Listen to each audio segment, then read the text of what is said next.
Right, hello, and welcome to what's basically an update of my homemade electric bicycle.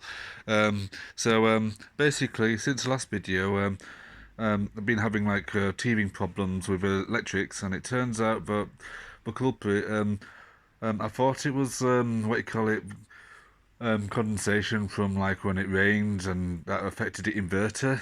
But it turned out it was the wires that went from the inverter between the inverter and the battery that went up to the job. I replaced them with much thicker 12 volt 42 amp ones, which turned out to solve the issue.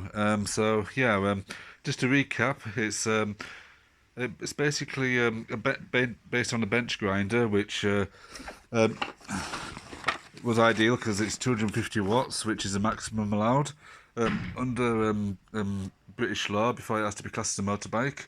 And the gearbox attached to it, this bit here, made it perfect because 128 revolutions per minute, which then runs through it.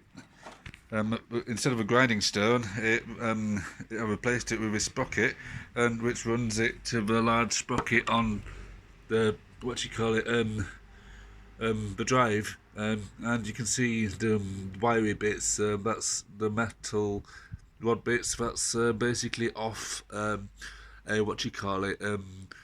It's an oven grill thing which I um, cut and bent into place with a pair of heavy pliers, and it's kept in place.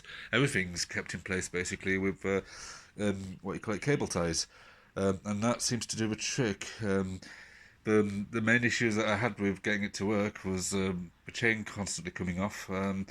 And that's ended up, yeah, as you can see, I've used various different bibs and bobs from spanners to bits of derailleur at the top end, and then of course one thing I didn't mention was it's instead of using a what you call it a tensioner, I ended up just wedging bits underneath here until it was like you know until it's and that seems to do done the trick. It hasn't it doesn't really come off anymore. It works fine. I have to admit it is a bit of a clattery old thing when I'm cycling along, but it does a trick.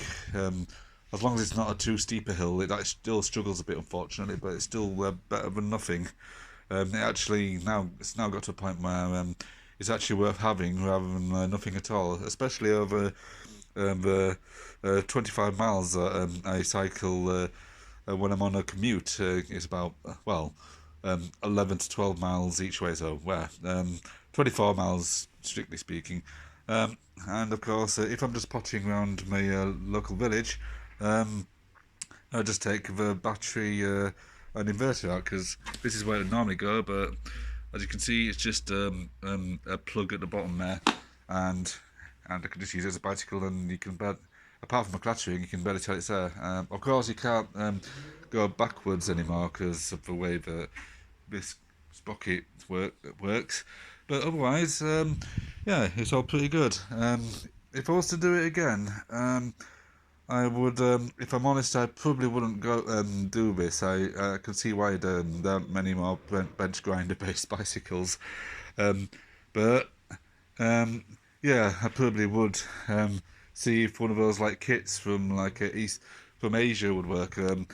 I was tempted by one of those. Unfortunately, the import meant that duty meant that rather than buying from um, if I go buy it from, like, say, Alibaba, for example, the Asian equivalent of eBay or Amazon, um, it would cost like about 55, 65 quid, something in that region, and extra for batteries. But of course, and probably have to wait ages for shipping.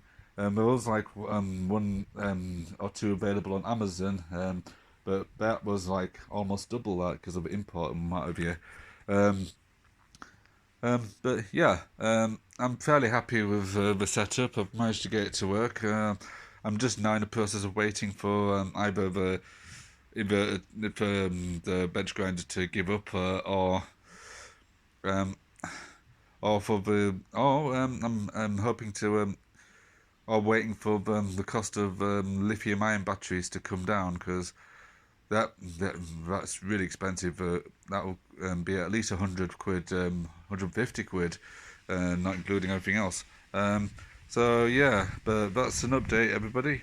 Thank you for watching. Goodbye.